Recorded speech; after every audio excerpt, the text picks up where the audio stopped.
Hi, everybody, and wherever you are in the world, welcome to Connecting Culture and the end of day two. And I hope you've had a fantastic 48 hours with us, listening to these inspiring speakers from academics, policymakers, creatives, leaders of technology, and thought leaders from around the world and different parts of culture and technology sectors. It's a great privilege to represent the University of Leicester and the School of Museum Studies there at the university. We're the oldest and the largest training provider, curatorial training provider in the world, and we're over 50 years old. For half a century, people from around the world have been coming to Leicester in the Midlands in the UK for their curatorial training. And every year, I have to say, including this year, we have students from over 15 different countries come to the UK to learn their trade and to learn those competencies and capabilities and literacies to be museum and gallery curators. I'm also delighted to represent the One by One consortium. We are a multi-organization, international collaboration, again, of policymakers and funders and professional bodies and agencies and academic organizations and different types of creative institutions. We were set up about 3-4 years ago, and we're now moving into what we hope will be our third iteration of funded research. What I'd like to do is to use that vehicle of telling you the story of what we've been doing as a consortium and some of the hopefully innovative and original ideas that I can share with you, using that as a vehicle to actually get to a very important point about what we think needs to be a reframing in the way that we think about leadership within our cultural organizations. Plainly put, and to succinctly say at the beginning of this half hour together, we think there's an important moment now for an emotional turn in museum technology.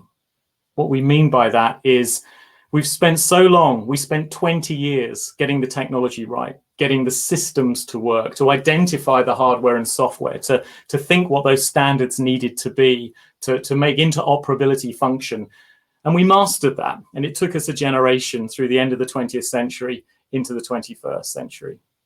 We've now spent another 10 years, another decade, thinking about policy, thinking about those business processes, thinking about what is it to have a digital strategy? What is it to have a social media strategy? But the one thing we forgot to do, or maybe the thing that we knew was always there, but we never reflected on it quite as much, was the third part of that classic triangle. That classic triangle that says technology and systems, business processes, and the final one is culture, is people. We haven't spent enough time reflecting on the fact that for digital transformation to take place within a museum or a gallery or cultural organization, yes, the technology needs to be there. Yes, the systems need to be in place, the infrastructure. And yes, those business processes need to be there, the rules that explain decision-making and what the policy is and how things flow. But it's ultimately people that make digital transformation happen. Digital transformation ultimately is about human beings, not technology. We probably always knew that. We probably always knew that the skills of museum and gallery and cultural heritage workers mattered. We knew that the leadership style of that head of digital or that director or the buy-in of that executive team was important. But it's only been maybe because of the last 5 months and the experience that we've all been going through around the world as organizations pivot to digital and find new ways of home working and working in distributed ways. It's only in that moment where we've all started to talk a little bit more about how we feel in being part of a digital team. Emotionally, what is it like to be part of digital change? It's only in these last 5 months that as leaders, you've started to reflect more upon what your team has needed from you and how they've been experiencing these moments of lockdown and isolation and disruption. The snowstorm has been shaken, and that's so difficult for all of us. Change is hard within an organization. Change around digital has its distinct qualities that make it particularly challenging. Change with digital at a time of precarity, a precariousness individually and institutionally, is even more challenging. So what I'd like to do over the next sort of, this session, the next 25 minutes, is to talk a little bit more about how our work around building digital confidence in museums, having thought originally about skills and capabilities and then focusing on leadership, is now performing its own pivot, but a pivot towards the affective dimension of digital change, the emotionality of thinking about managing and leading digital in organization, this emotional turn in museum technology. So let me share with you then some of the thinking. I'm just going to open up my slides now, so hopefully you can see those. And do feel free to give me a thumbs up in the chat if those slides are coming through okay. And by the way, thank you for your time this afternoon. Yeah, I know that you're in many different time zones at the moment, and you're tuning in from around the world. And for you to give up your time like this to be part of this conversation, I do value it, because it's difficult anyway to wire these sorts of discussions into our busy days. But particularly at the moment where we all have so many pressing needs and we're having to be so responsive and agile, and there's so many unplanned and unforeseen pulls in our time, for you to give up time to be part of this conversation, I do appreciate it. So thank you.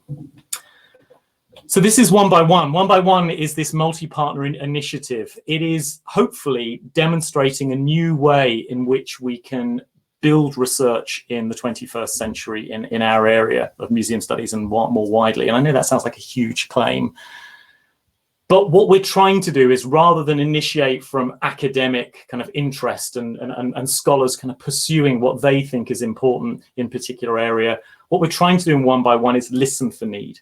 Talking to government, talking to NGOs, talking to institutions, talking to practitioners themselves, to companies, and identifying with them what the need is.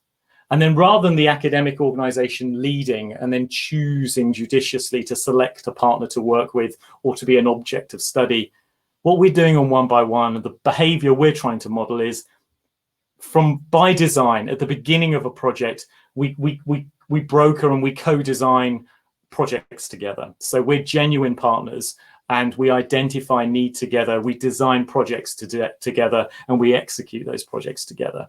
So we're trying to disrupt those traditional roles that an academic and a scholar in a university might have in projects like this, being much more collaborative, seeing themselves as part of an ensemble rather than always feeling that they need to be the principal investigator. We're also trying to work across different national boundaries as well. So what's exciting about being part of Connecting Culture and Experience UK work in this area, and what Department of International Trade is trying to do, is that it's helping us to reach that community that we're particularly interested in. And that's a community that's reflecting on these issues at an international level. The current project I'll be telling you about in a moment is one that's funded by the UK's AHRC, the Arts and Humanities Research Council. And that is encouraging us to work with, in this case, US institutions.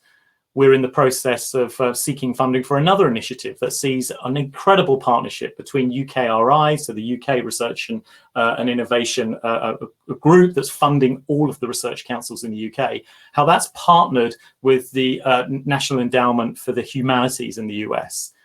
We're excited then about the projects that we're putting together that allows the Museums Association in the UK to partner for the first time formally on a research project with the American Alliance of Museums. We're excited about how the Museum Computer Network in the US, that's been around since the late 60s, is now partnering for the first time on a research project with the UK's Museums Computer Group, itself 30, 40 years old. We're bringing museums such as the V&A and the Science Museum, National Museum Wales, National Museum Scotland in the UK, and partnering them with museums, in our case, within the Smithsonian Institution, the amazing Cooper Hewitt Design Museum in New York, the Air and Space Museum, Smithsonian American Art Museum, and the extraordinary American Women's History Initiative. So One by One is about creating partnerships across national boundaries. We are so excited about what we're learning at the moment from our partners in China. We have conversations starting in Canada. We're already part of projects in countries such as Denmark as well around the world, and the Extraordinary Hour Museum project that's being run there by Professor Kirsten Drotner. So we see One by One as a place where networks can go, a kind of network of networks, if you will. We've built a digital commons, which is an online mighty network space where these groups can come together, collaborate, share, broker new projects, think about the need, and think of how they may respond to that need. So I want to say this now rather than at the end of the session. We're looking for collaborators. If you feel that your company, your organization, your consultancy, you as an individual, you as an academic, you as part of government has something to contribute to this network, this international network that is trying to build digitally confident museums and galleries and cultural heritage organizations, please get in contact, because we would love to hear from you and think about what we could be doing together. The future of research in this space is collaborative. We're trying to move away from silos, and we want to start seeing this kind of participatory, multi-institution, international approach to this sort of leading research. Okay, let me tell you then about what we've been up to in the last few years. There are three big words that we have left ourselves with at the end of this first phase of research that we've been going through. Our question to ourselves was, how do you lead digital change within the museum and gallery sector? What is it that we need to do? And what we discovered was that we've been thinking about this the wrong way round for about the last 20, 30 years. We thought there was one single curriculum that everyone needed to learn to give themselves the skills, that there was a list of 12 capabilities that you could laminate on the back of a card, that's what curators needed to know for the 21st century. We also thought that, well, surely it's just a case of sending staff on a training course and teaching people how to use a bit of software. But we kept doing that year after year. And those big, certainly in the UK, the surveys that came back from organizations like Leicester and Arts Council England and even the HRC said to us year after year, museums and galleries still don't feel they have the digital skills and capabilities that they need to fulfill their ambition and their audience's expectation. Why was that? Why were we still struggling 50 years after the first computer was wheeled into a museum? Why are we still struggling to build that confidence within the sector? We think it's because we've been asking the wrong question. In fact, the way we need to think about digital change is absolutely on a case-by-case basis. There isn't a single solution. There isn't a single playbook. There isn't a single template or curriculum that says this is how we solve it. Every institution finds its own pathway to digital change. And secondly, so that's contextual, holistically, it requires us to think about the whole organization. It's not just a skills block.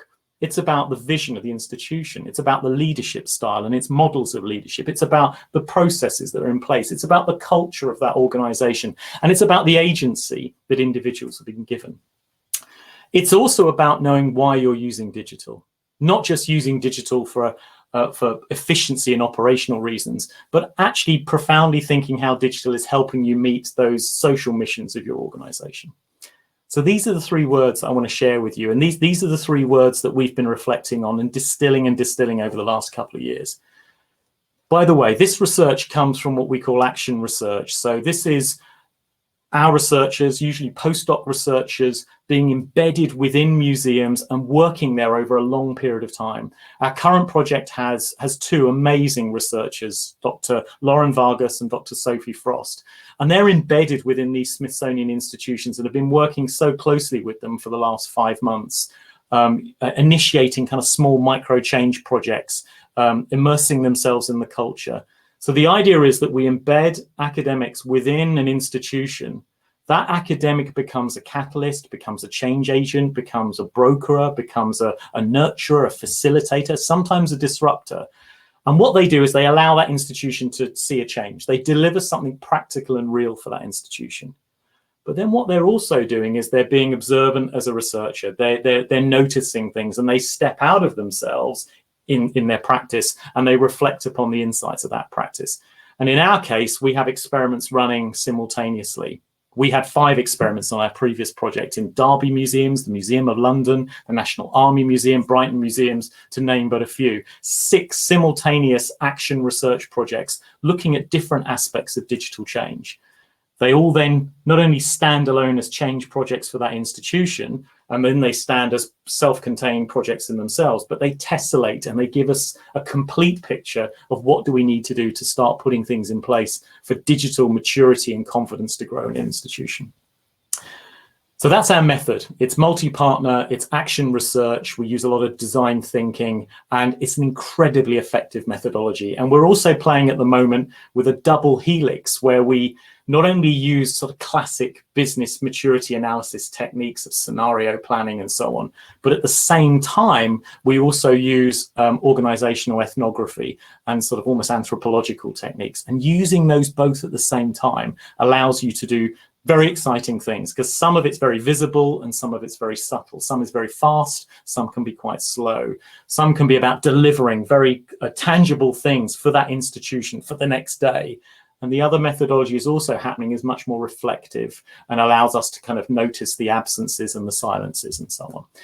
We're quite excited how that action research embedded with that double helix approach is a really effective way of understanding how digital change works in cultural heritage organizations. And we've been proud to kind of lead that internationally through One by One. I'll tell you a little bit more then about this contextual, holistic and purposeful approach. So contextual is about finding your own pathway. The reason the project is called One by One is because we've turned the paradigm around and we're saying, in fact, it's about every institution coming up with its own plan for what it sees digital to be, what its relationship with digital is, and what it needs to do to develop digital in a way that it's appropriate for it and where it wants to go with digital. So actually, our museum sector internationally will become more confident digitally, one institution at a time, one by one. To help us do that, we came up with a few models that together sit as a framework. One is about trying to understand what digital actually means within a museum and gallery and cultural heritage context. There are many models like this for different industries. We think our industry model looks like this. The risk is when you talk about digital to your IT team, to your CMO, to your chief exec, to, in our case, curators and creatives and educationalists and designers, you say the word digital and those different stakeholders and workers may hear a different thing. We need to be much clearer and more precise about what aspect of digital are we interested in. We think in the museum sector, digital is a technology. It's a tool that you use. So sometimes when we talk about digital, we mean that thing, that set of tools. But digital is also that noun that is the all-encompassing way of describing new processes. We are doing digital. Where are you on digital?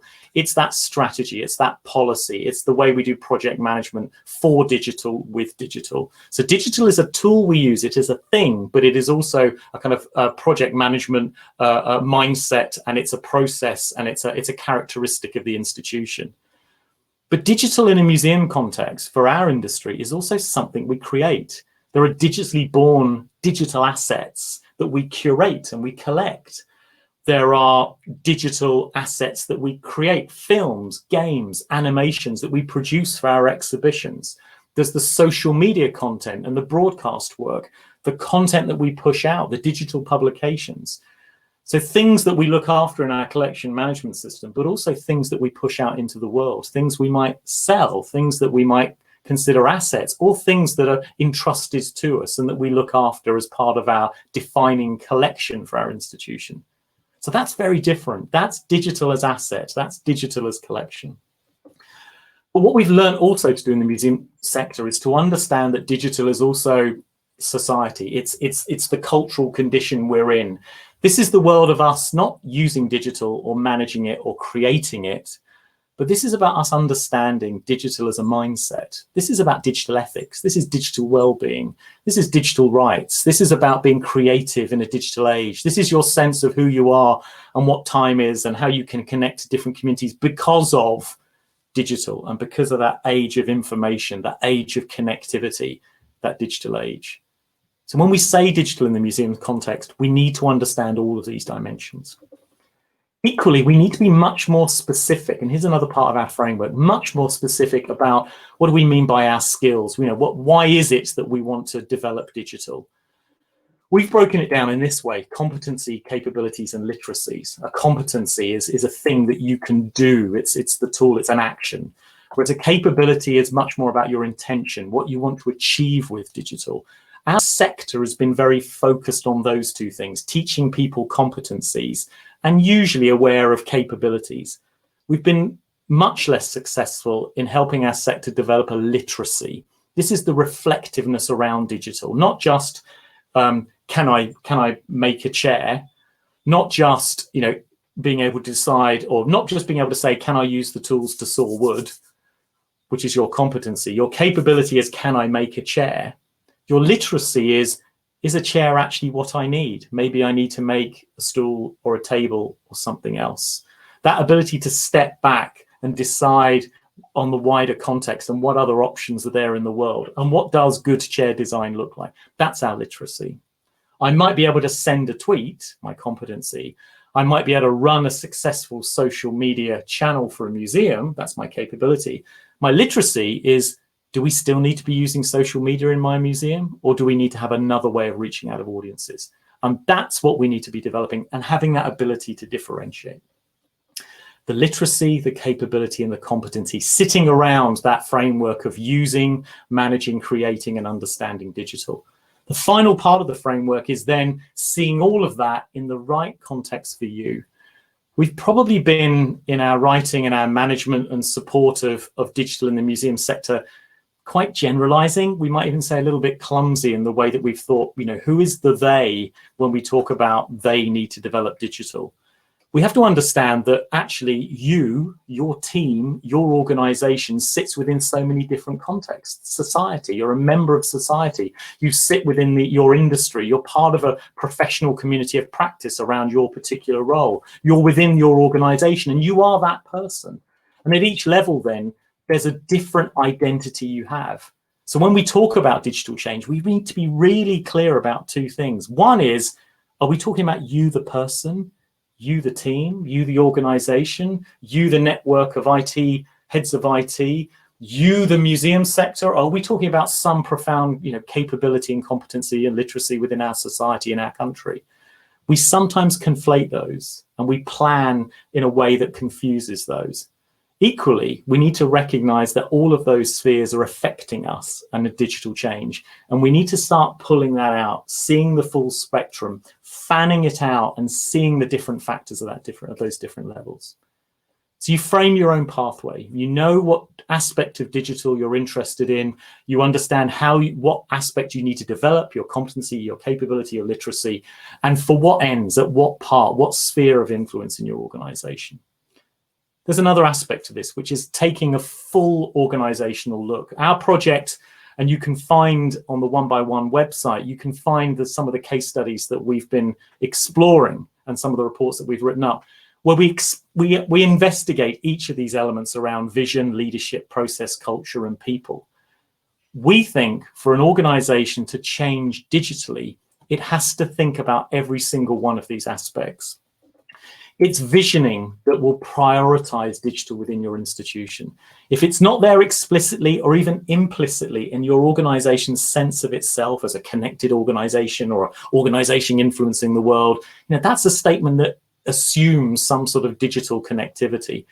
If it's there in the institution's sense of itself and its vision of itself, then so much becomes possible in the organization. It prioritizes the importance of digital. If it's not there, things are always having to be justified, defended, a case made, in an application, lobbying for digital, rather than it being inherently part of what the organization is and its identity.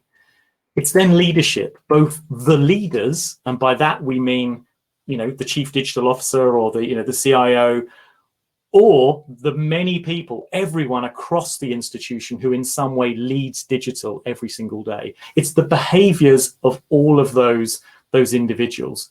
It's what they do, but it's also the model of leadership and change that we see within our institution. That activity, that behavior, those portfolios, those responsibilities, that's what will activate digital change.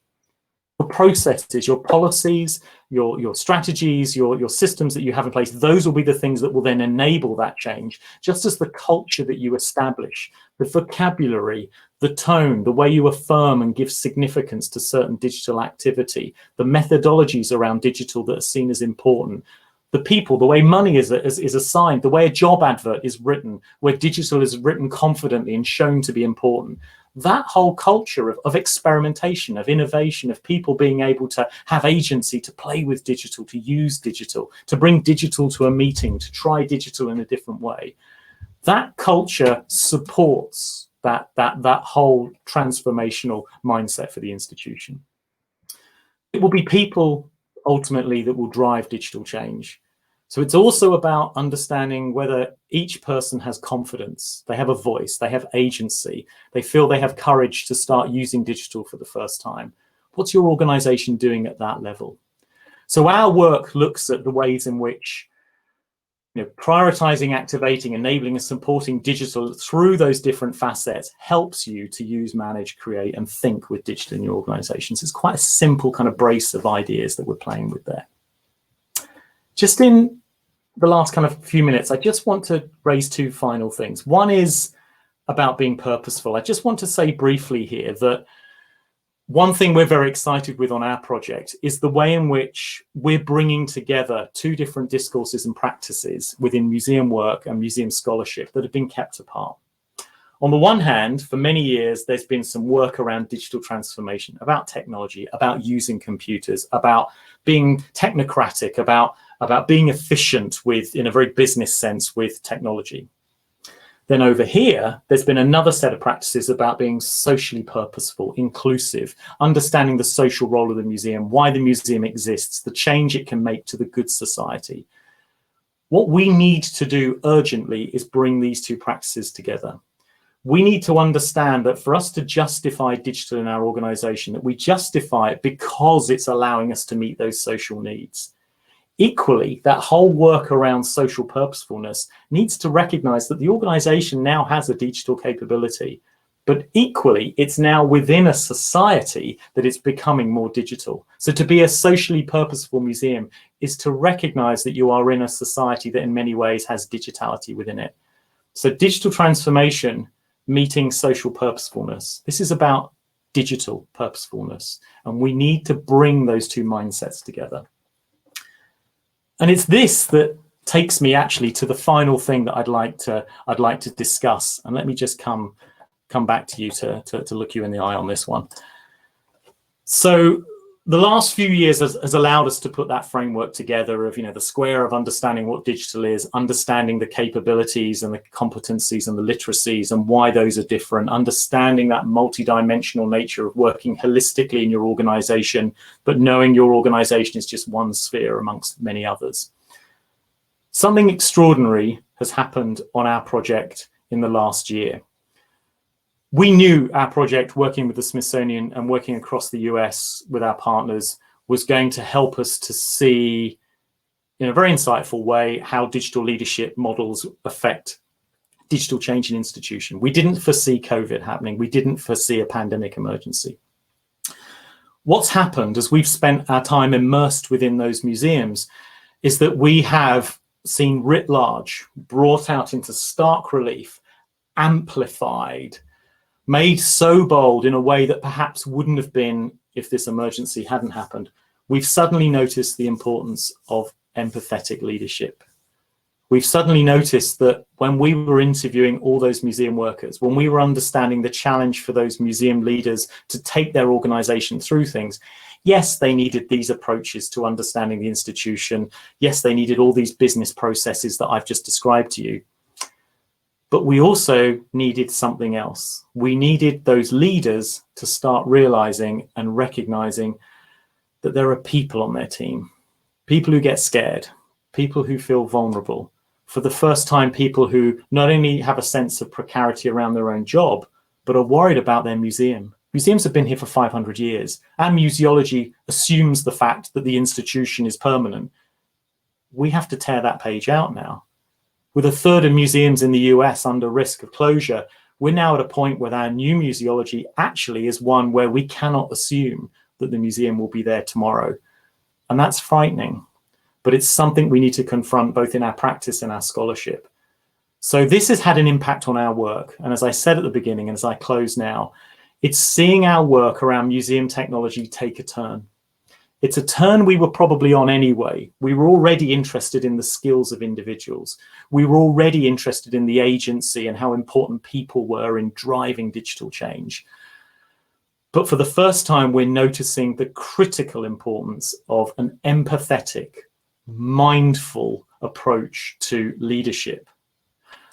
And then one final thing to say, because of the year we've been in globally, there's another dimension to digital transformation that it's time for us to start talking about.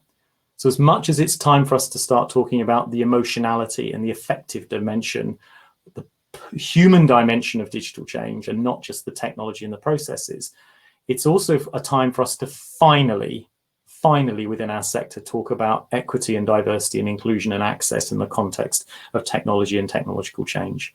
So our project, as it goes forward, our plan is that we're going to start thinking about who's in the room and who's not in the room when you're leading digital change in your organization.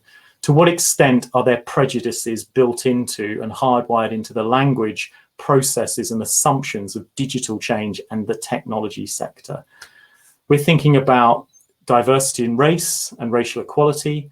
We need to have a conversation about women in tech within the museum sector. We need to have a conversation for those of us like me who have lived experience of impairment and self-identify as disabled, that to what extent are individuals who self-identify as disabled excluded from the digital workplace? So our project will start to ask new and difficult questions about the inequalities and questions around inclusivity and accessibility and diversity, but not in terms of the things we design for our audiences, not in terms of the content of our exhibitions or the scholarship in our collections, but actually turning that camera on ourselves, turning that scrutiny on ourselves and say, how diverse and inclusive and accessible are our modes for digital change within our institutions as well? And that's why we wanted to share that with you today. That's why we thought it was important that over these 2 days, as we think about these different questions around connectivity and culture, different types of cultural organizations, different interpretations of that connectivity word, not only did we want to share with you our framework around leading digital change and building digital confidence, but we wanted to share with you, actually for the first time, this is emerging research, the importance, but actually how excited we are about this emotional turn, this turn to affect within these questions around digital change.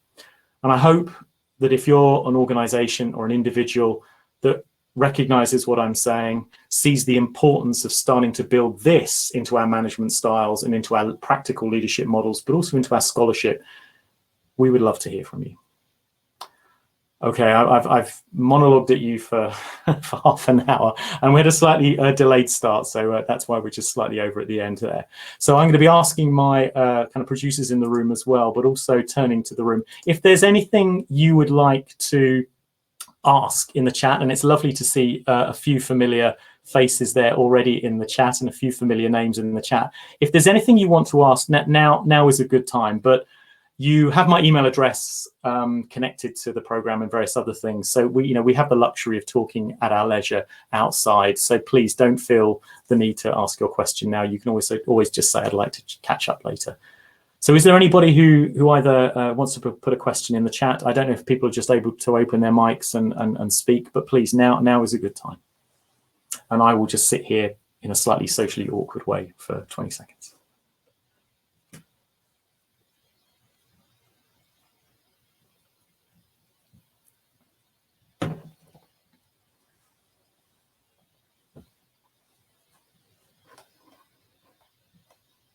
The deafening sound of digital tumbleweed. Oh no, suddenly, just as I start to make apologies for there being nothing, we have a fantastic question. So thank you, Kate. Thank you. Talk about getting the right people in the room. Are you talking to David Anderson? His talk yesterday on cultural democracy was great. I know introducing the two might not look culturally diverse and inclusive, but just a thought. Yeah, we National Museum Wales are a partner on our project, and yeah, it's about our project is too white. There are many nationalities represented and cultural identities represented, and many other ways in which, in terms of how we all self-identify, we're a diverse project. But My co-I is an Egyptian, but we're a white project. I need to start saying that out loud, and I need to start stepping back and having other people help me understand what that means, because there's a privilege and a supremacy within the discourse. That's the risk of these sorts of projects. I can confidently and grandiosely say how excited I am about striding forward with the Smithsonian and all of these partners, but I need to take a long, hard look at myself and the project and say, who's being excluded by this sort of scholarship? And enough is enough. That's what we're doing now. We're doing the hard work as a team to start having those conversations with ourselves and to start calling that out within ourselves. So we're partnering with Southern University New Orleans, who are a historically black college and university in the US. And the brilliant team there, this is a museum studies program that has 95% African-American students, Latino students, compared to most other courses in the US and the UK that do not have that profile.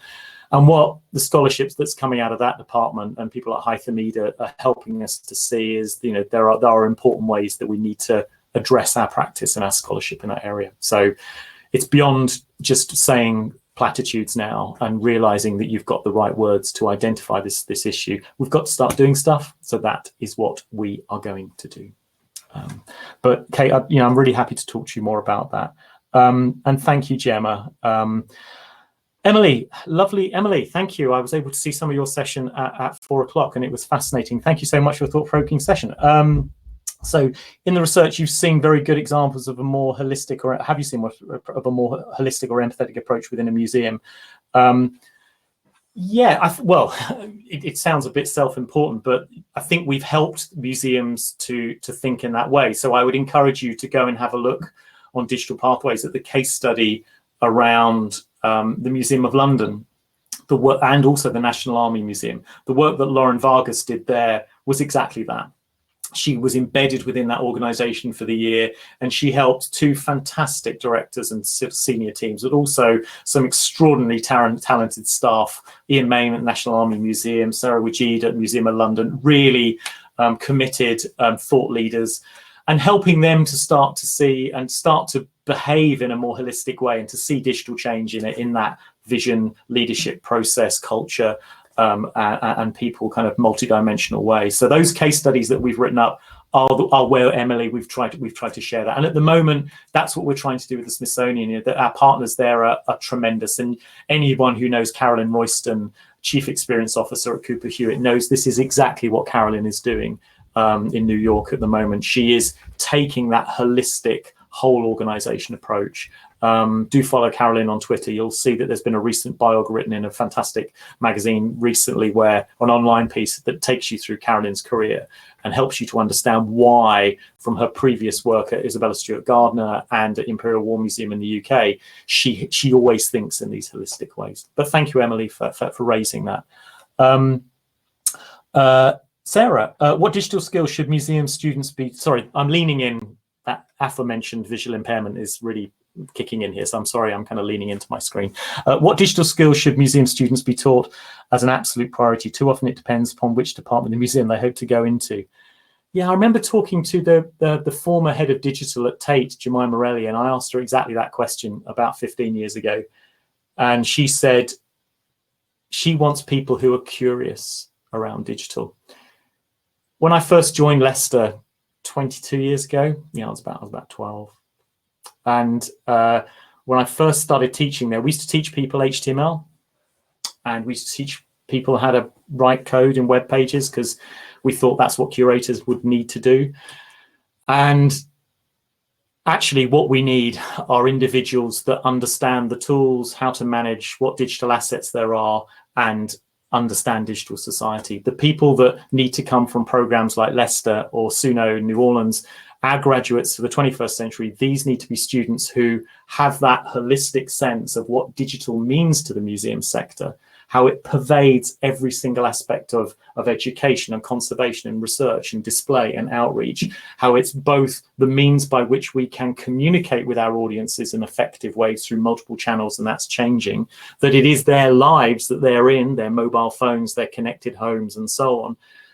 but it's equally the content of the extraordinary, exceptional, unique experience they can have on site, where they can see things and experience things in a multi-sensory way that they wouldn't be able to do at home or in a classroom anywhere else other than that amazing museum, where they're there with the Rosetta Stone and those wonderful objects that Ed Lawless looks after, but equally they're there with these amazing digital experiences as well. But that it is also the tool set that we use to run the business, to do the finance department, to do HR, to do facilities management, to do all those other things that allow us to communicate effectively as an organization.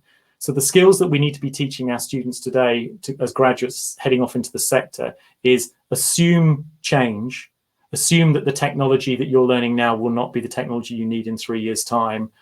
Understand that digital is utterly pervasive now within the museum and the society that you're serving, and build a confidence and a curiosity to always want to find out more about how those tools, those management processes, those assets and that culture are changing.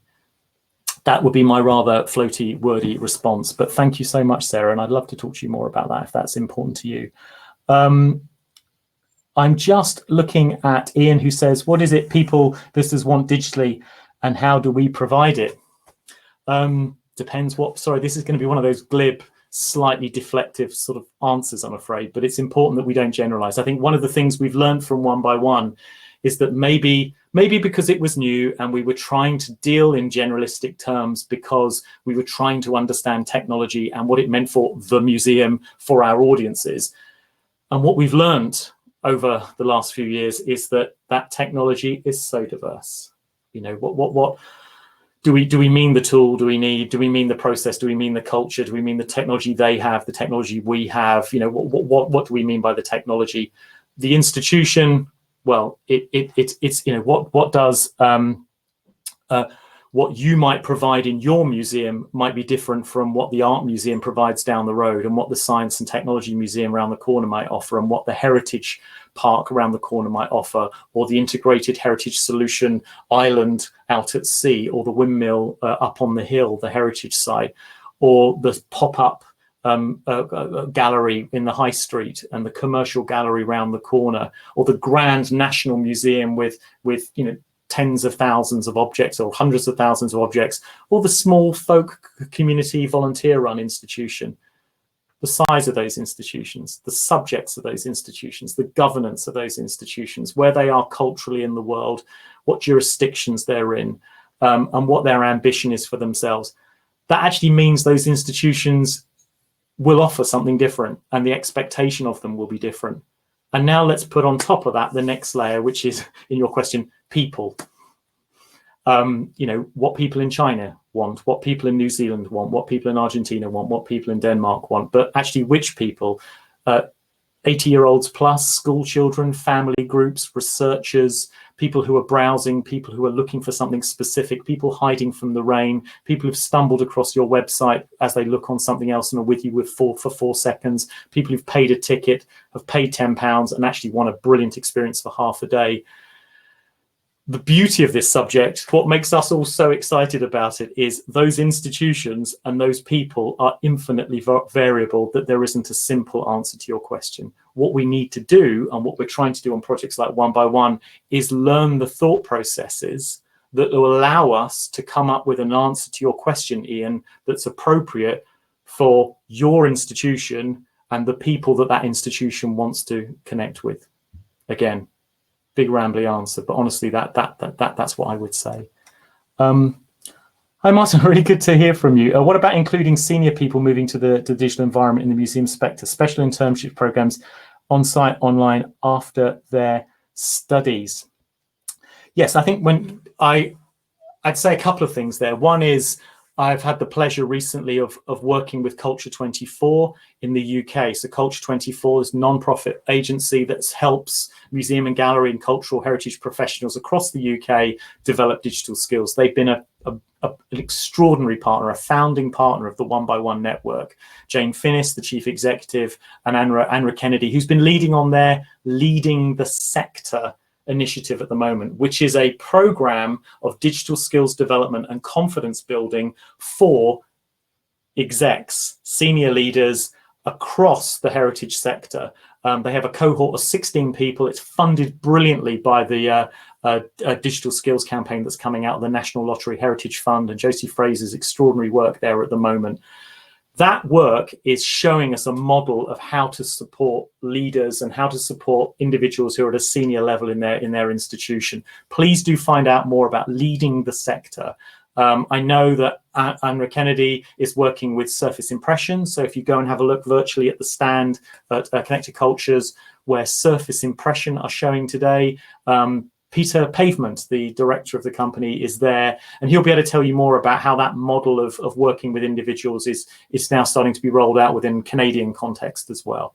So we are part of that. We've contributed to that work. The concepts that you've seen today were part of the curriculum that cohort of 16 leaders have been working on over the last year, and they will continue to work on. We have been focusing on leadership in our Smithsonian project. So we are working with 8 leaders within that project and understanding their needs. So I think it's an ongoing piece that we want to be part of how do we support leaders. And I know Culture 24 have a contract with Arts Council England going forward next year, where they'll be doing more work with digital leaders. The other thing I would say from both a 1x1 and museum studies perspective in Leicester is we are doing really exciting things with our curriculum. We're slicing it up. That idea of the master's degree you take for a year or part-time for 2 years, sorry, Ed, there's other ways in which we can frame that now. And we are really close to starting to offer kind of bite-sized courses, standalone modules, ways in which professional development can be there for everyone through their career, and not just at the beginning of their career with a master's degree, but actually a way that we can be your learning provider right the way through your career and keep giving you that support that you need. 1x1 is committed to that, and we are having conversations about, is there an academy? Is there a curriculum? Is there a way that we can maybe start to think of how something like 1x1 could provide a framework for supporting people right through their career? We're not doing it for profit. We're not a company. We're a collaborative that wants to share these kind of concepts, and we push them through research, which we think is a really smart kind of model for doing it. But if you want to talk more about that, and obviously you and I have an opportunity to do that, let's do that. And great, Emily, go and have a look at Carolyn's work. Aaron, it's great to hear more about your action research organisation, ethnography and reflexive work. I'm looking forward to seeing you and hearing your work on how it comes to fruition, empathy comes into the project. Yes, we will be writing up, and we're writing up in these next couple of months. Sophie Frost is writing academic articles around digital courage, digital agency. She is hoping to put together a digital resource, a free digital resource that we'll put out there, which is about, and it's really brilliant the way she's talking about it, a kind of lexicon around empathy in emotional terms. So, if you're starting to hear more and more people talk about emotion, empathy, mindfulness in leadership, what do all these terms mean? Vulnerability, precarity. So Sophie's going to do a really fantastic primer on that, where in that, she has such a brilliant writing style. She's so generous as a writer, and she's going to kind of give away that content. And we hope that will become a kind of go-to resource to help all of us start to think about how we can find the words to talk about these empathetic and emotional kind of questions and the affective turn, but also how we might be able to do things practically in our work in that area, but also how we might conduct research, how we can start designing research, reaching for different theoretical tools to conceive very different projects of museum technology. I've been watching museum and part of museum technology projects for a very long time now. This is the first time that we've been reaching to a different part of the library, a different set of kind of assumptions and theoretical tools to help us put the project together. Ed, hello. He's got a dash, but great to see you, Ed. Katie, thank you so much. Things that really extend the remit. Some museums are doing amazing innovative things in lockdown, things that really extend the remit. Do you have a favorite example? We've been working so hard on our 1x1 project. I'm very aware of, and I should have a brilliant go-to example, shouldn't I, of the things that have been going on. We have enjoyed seeing the podcast come out of Royal Pavilion, the Voices of the Royal Pavilion, Brighton Hove.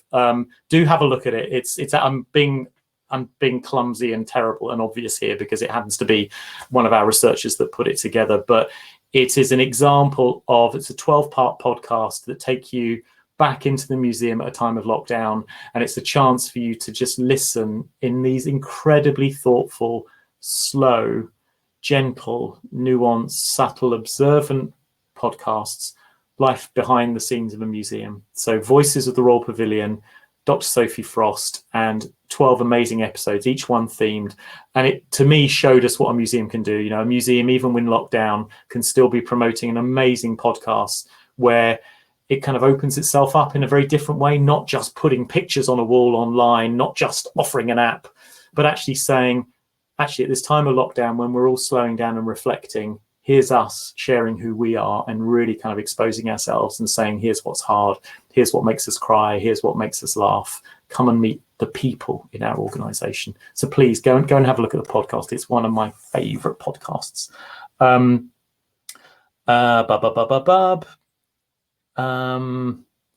not British, and now and with Brexit, do you think they will accept me? I don't know. If you mean one by one, we will certainly be accepting of all individuals. So great. If you'd like to join the initiatives, please email me more.